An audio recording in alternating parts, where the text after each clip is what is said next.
Hello, world. Hello there. Welcome to Build. I'm your host, Matt Forte. We are here live at the Build studio in New York City. Our next guest is an absolute legend. He's brought us the worlds of Sin City and 300, has received every major comic book industry award there is. With his The Dark Knight Returns series, the man literally saved Batman, and his influence has been present in nearly every hero-inspired film or TV show since. His latest is an original take on the Arthurian legend following the incredible story behind the infamous Lady of the Lake. It's not only a brand new book, but it's so good, folks. Netflix is already making the series. My God, he's sitting right there. The great Frank Miller is here, people. Come on. Hi there. How you all doing? Mr. Miller, thank you so much for being here. Congratulations. Today is the day. The book is out. It is available. Release day. Huge deal. How are you? I'm doing just fine. Perfect. Okay. Good. That's a great place to start. It's always great to have something out. Yes. It's a wonderful moment. It's funny because this is a position you've been in multiple times over your career. You've released a lot of amazing pieces of art, a lot of work. This is unique, keep me honest, the first book you've illustrated, correct? That's right. Does this release feel any different from the numerous releases over the year for you? Yes. When I was a child, the home I grew up in was full of several things. It was full of kids, for one thing, because my parents fought in World War II, so they had to come back and have tons of babies. And so I was number 5 of 7. Wow. And the other thing was full of was books.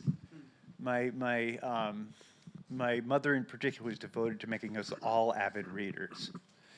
And a lot of these books were illustrated children's books, the old-fashioned kind. It's the kinds that she'd inherited from her parents, and she'd added to the collection, and my father had added to it, and my older siblings had added to it. So there was a vast wealth of these illustrated children's books. So I studied works of the great old children's book illustrators like Howard Pyle and Arthur Rackham. And a great many of these focused on the Arthurian legend. And so when I got an opportunity to help develop and be involved in this project, it was really a chance to bring home a lot of the stuff that I'd absorbed as a child and that I'd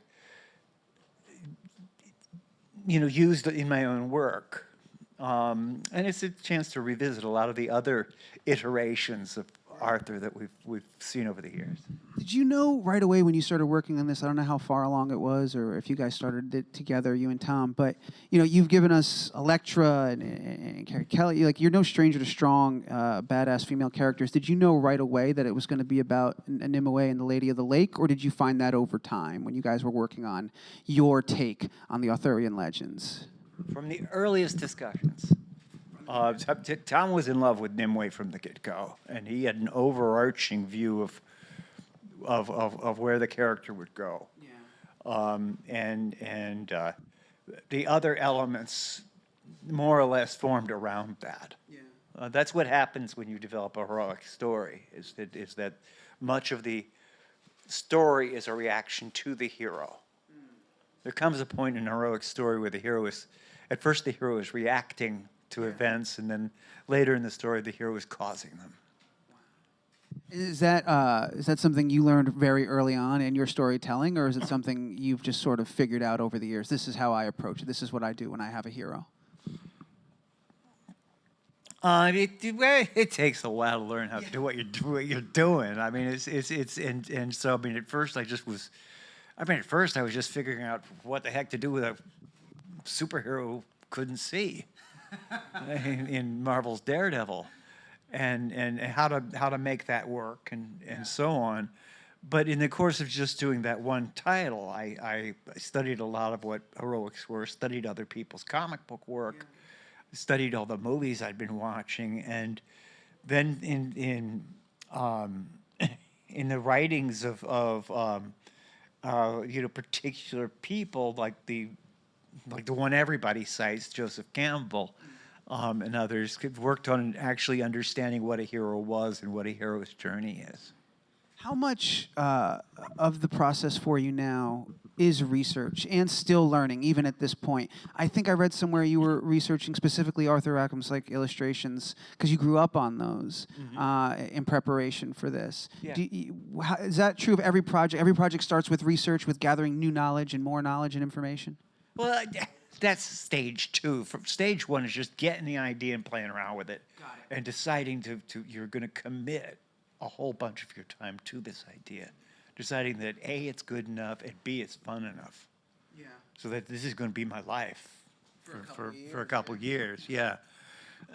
Then comes the research, and that is a delicious time. I early in my career I dreaded it, but around the time, in particular when I did 300, when I did the comic book 300, I realized that it was a whole stage that was its own absolute delight, and now I cherish research, and I do it continuously throughout a project. Do you, being Frank Miller, do you have access to some incredible Arthur Rackham archive or some kind of resources? I'm limited to Google, Wikipedia, things of those nature. But you, sir, you're an icon in the field. Are you able to get into rooms and into places to see things that normal people don't usually get to see when they're researching? Well, in the case of Arthur Rackham, I certainly did. Yeah. Oh. And it was yeah. It's through my connections to DC Comics, and particularly Paul Levitz. His wife was able to show me materials that were archived by Arthur Rackham, and also I've got to say great resources have been put at my disposal by the producers of Cursed. Yeah. At one point I remember I came in and I said, I've got an idea for something scary and medical. Can you show me some medieval medical stuff? And they had all kinds of tools there. And it was a real horrific delight. It's pretty amazing. Horrific delight. Love it. We've got a couple. I want to bring up one or two of the images from the book that I was able to get in high-res scans for us just to have here, because one of the things I've always loved about your style is you can do more with two tones, with black and white, than most people on this planet can do. And your high contrast work is always so amazing and so dramatic, and there's so much of that in here. And the geometry is super intense and hard and rigid and square. And I'm just wondering, as you're doing your research, how do you arrive at what this world's going to look like? How do you figure out how you want to communicate this world when you're going to do the illustrations that are in the book? Well, again, I cite those illustrators that I've studied, and I mean, I've got to say, maybe the two main things that I think of are illustration and film. Because these are Arthurian, you're talking about interpretations that are so vivid and beautiful that have been in the hands of masters. Yeah. And so the trick is to learn as much as possible, but not be scared to death. Yeah. And just reach the point where you're comfortable enough that you can have fun, and you're not looking at those big scary people so much. There's a couple more. Let's go to the next one here real quick. This one's gorgeous as well. Yeah, you know the one I really want to see? There's a third one with a bear. This is beautiful. Look at this. My God, look at that. That is classic. So you're going through, how do you make decisions in terms of, I'm going to do full color on this one. I'm going to pull back. I'm going to do just black and white on this one. I know I'm getting a little lost in the weeds, but I really want to know like what's in your head as you make those calls. Well, honestly, a lot of that it's worked out with the producers. Yeah. In terms of what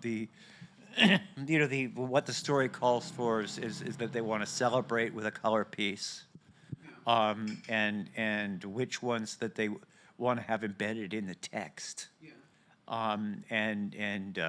This is all a huge collaboration. Right. So this was clearly a showstopper kind of moment in the story, in everything from the book, the show throughout, yeah. And so it had to be, it called for a color piece, and also it called that I had to keep that in mind with everything from the composition to the rendering. This would not be what we call a spot illustration where you read it as you're reading the text, you're looking over and there's a nice little drawing there that accents the text. This is one where you're stopping the reading process and saying, stop, look, listen. Yeah.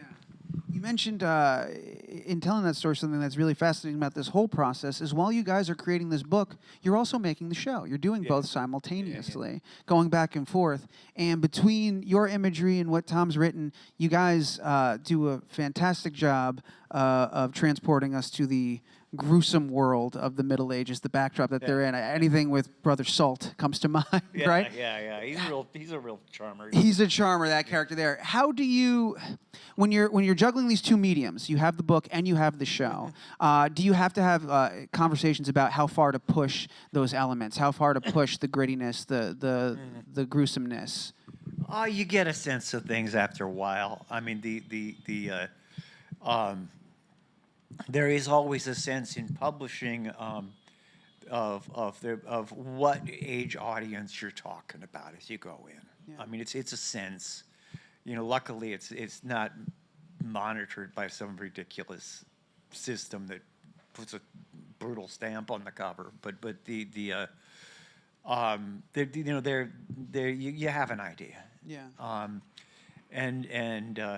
So on my end, when I'm doing my drawings, there's just things the material wouldn't call for anyway. Yeah. So it's In the past, when you've translated your work to screen, it's been completed. It's been done. 300 was done. Sin City was done. Here we have an instance where you're making them both at the same time. Yeah. Was that an adjustment? Was that invigorating? Was that a lot? What was that like? It's a completely new experience. Yeah.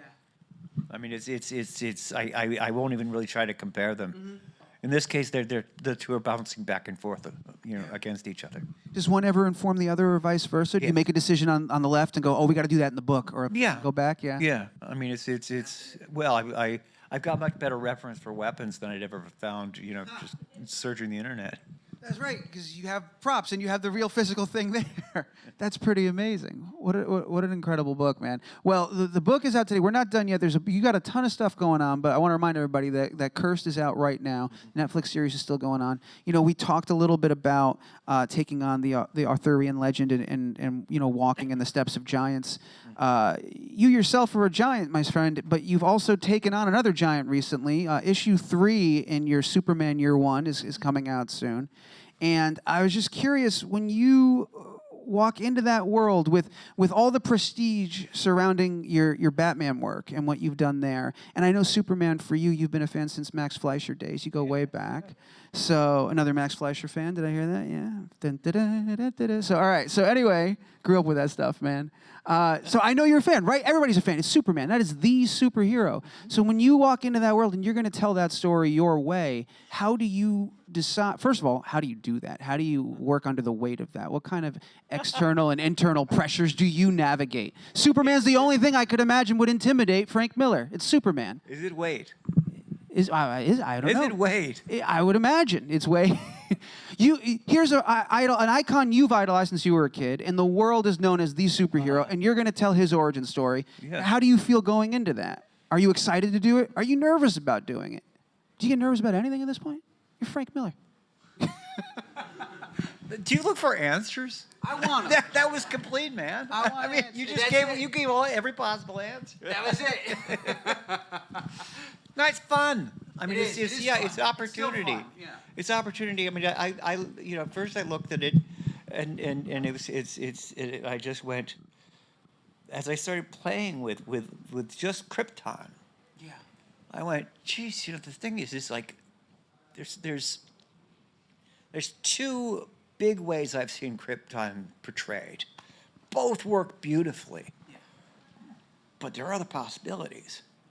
And I mean, if you look at it, in the original comic books, Krypton was paradise. Right. It was perfection. That was blown to pieces at the height of its promise. In the Richard Donner movie, however, it seemed to be a place that was going stale. It was this Arctic place. It was almost like it was due. It was due to have something real bad happen to it, and I went a bit more biblical with it, like and I found that worked too. And I'm sure that the next guy's going to come along with something else that works just fine, but it's. but what struck me, what really I found the most fascinating part of it and the most fun was that there's still new ways to do the whole thing at every turn. That just staying in the rocket with the kid. Yeah, it was cool. As long as it did. Yeah. And then playing up the parents and the kids' powers emerging as a baby, Yeah. which hadn't really been explored before. There are all kinds of new routes to take. Even within that story that's been told a million times, you can still find those new little avenues. It's such a good story that Yeah. it leaves opportunities. For sure. Sorry, I geeked out on you for a second there. I got really excited, but but that was a great answer, and thank you for that. So that's coming out. We've got number 3 of that, and then it was recently announced in a couple of weeks that the Golden Child. Oh yeah. Yeah, man, Oh, you're yeah. coming back to the Dark Knight series. Well, first I've got to. Before we get to that, I want to mention that the one of the big draws for me about the Superman project is John Romita, the artist, is one of the most extraordinary talents in comics, and certainly one of the most extraordinary guys I've been lucky enough to work with, and I've worked with some pretty amazing ones. But he is a real powerhouse that brings like a Jack Kirby-esque level of energy to the page, and his version of Superman is something wonderful to behold. Yeah. And speaking of artists that are remarkable, one that will shock people with what he can do is Rafael Grampa, who's on the Golden Child, and he's just a brilliant young guy who's doing artwork that isn't really like anybody else. Yeah. I mean, you can see influences, as there are on any artist, especially a relatively young one. But it's really original stuff with a very particular point of view. Even in just the cover that was released, there's like you feel there's a texture to everything. You feel like you can touch everything that he draws. It's amazing, the detail that he puts into his work. And you're gonna love that boy and his sister. Yeah. You know.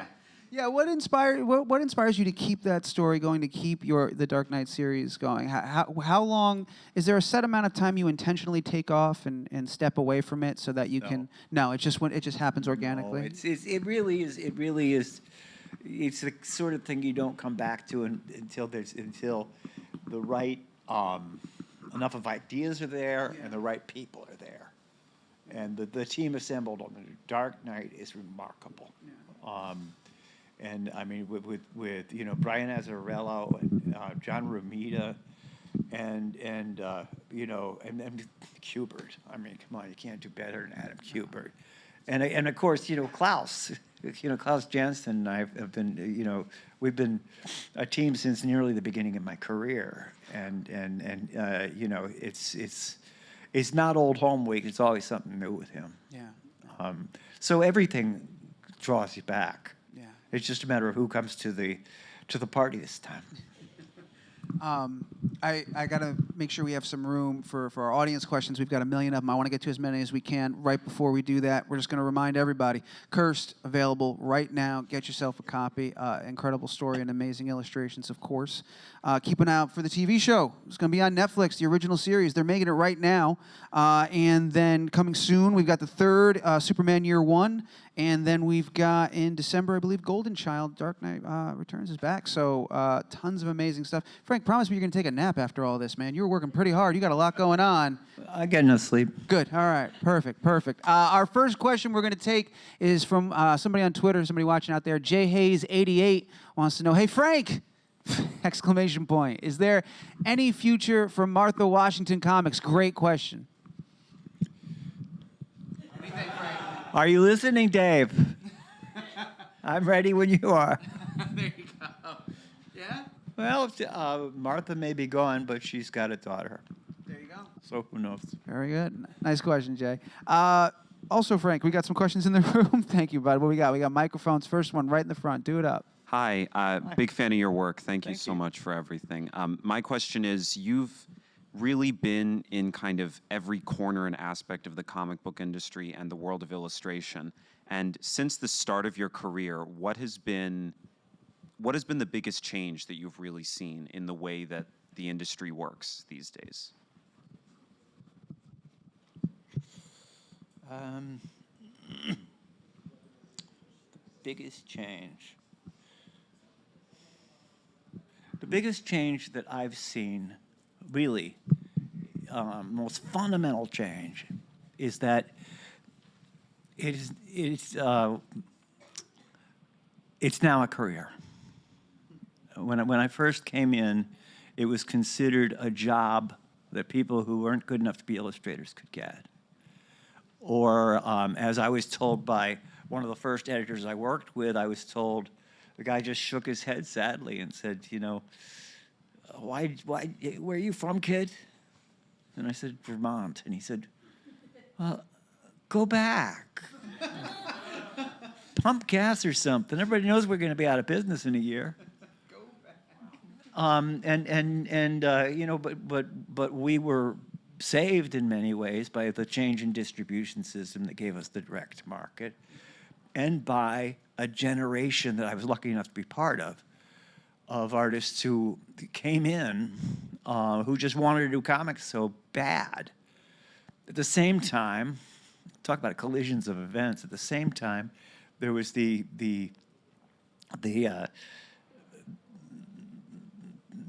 comic book conventions just kept on happening that were just calling for a resurgence. In the field, I would say that the main shepherd that helped galvanize the artistic community was Neal Adams, who was mentor to many of us, and still, I mean, he really has yet to get the proper credit in comic book history that he should.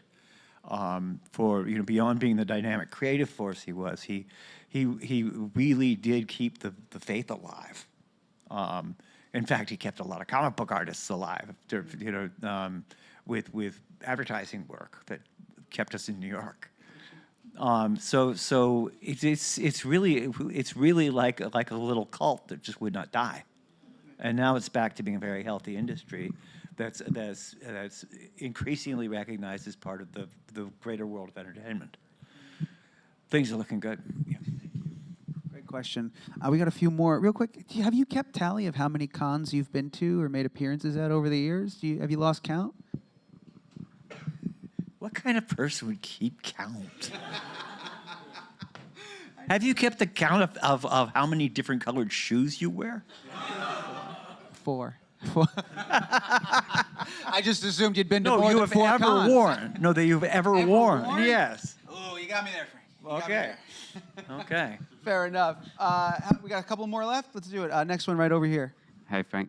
So you're doing the illustration. You've done the illustrations for this book, and you've illustrated your own books and written several books while working with artists. Do you have a preference or enjoy writing or doing the art over one or the other, or do you enjoy them like on a similar level? Jeez, it's real hard to tell. You know, it's when I'm doing my comics that I'm drawing and writing, it's hard for me to separate the two crafts, because my whole effort is to make them one craft.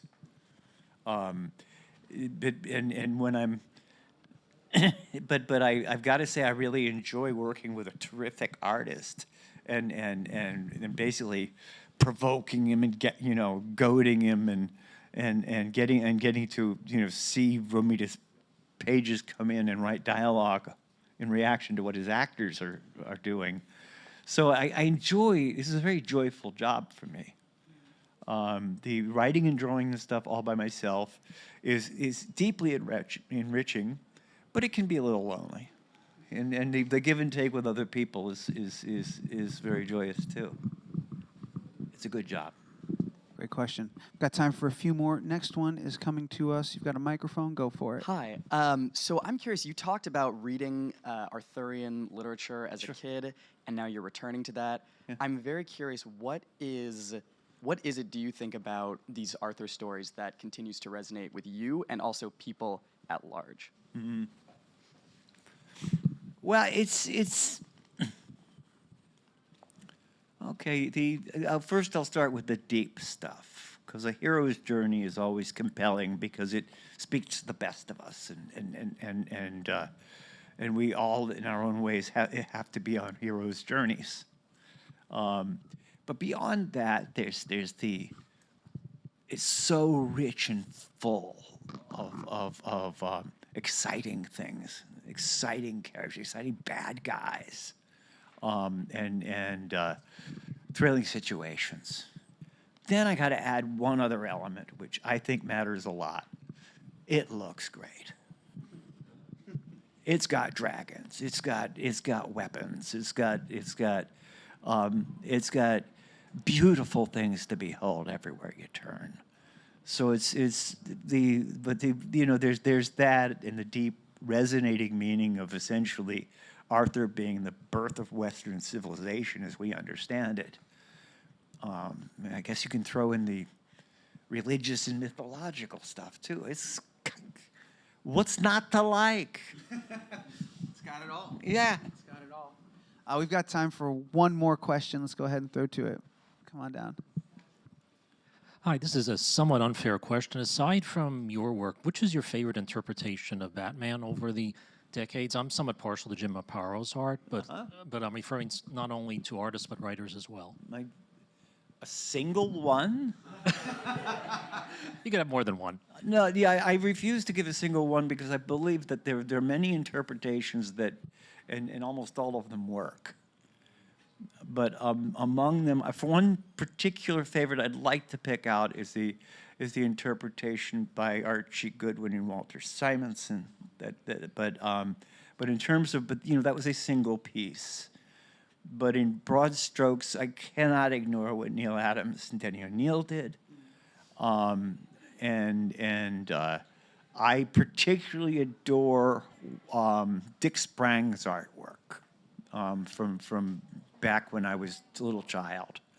But yeah, I love the Jim Aparo stuff too, and the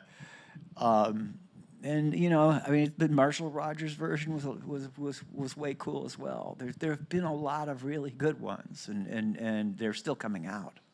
This is a character that he's been the one who has emerged over time as really the #1 character in the mythology, when Superman was always assumed to be. I'm out to pick the to kick the big guy up to his place again, though. Great questions. As always, you guys are a wonderful audience. Thank you so much for hanging out with us. Thanks to those who tuned in. Oh, we're going to do that in a second, but before we get out of here and wrap it up one last time, go get your copy of Cursed. It's available today, right now. Keep an eye out for the series on Netflix. Keep an eye out for the next issue of Superman Year One, and of course in December for The Golden Child. You guys were correct to applaud because this is in fact Frank Miller. Let's go ahead and make some noise. Thank you, sir. Thanks an awful so lot. much. Thank you.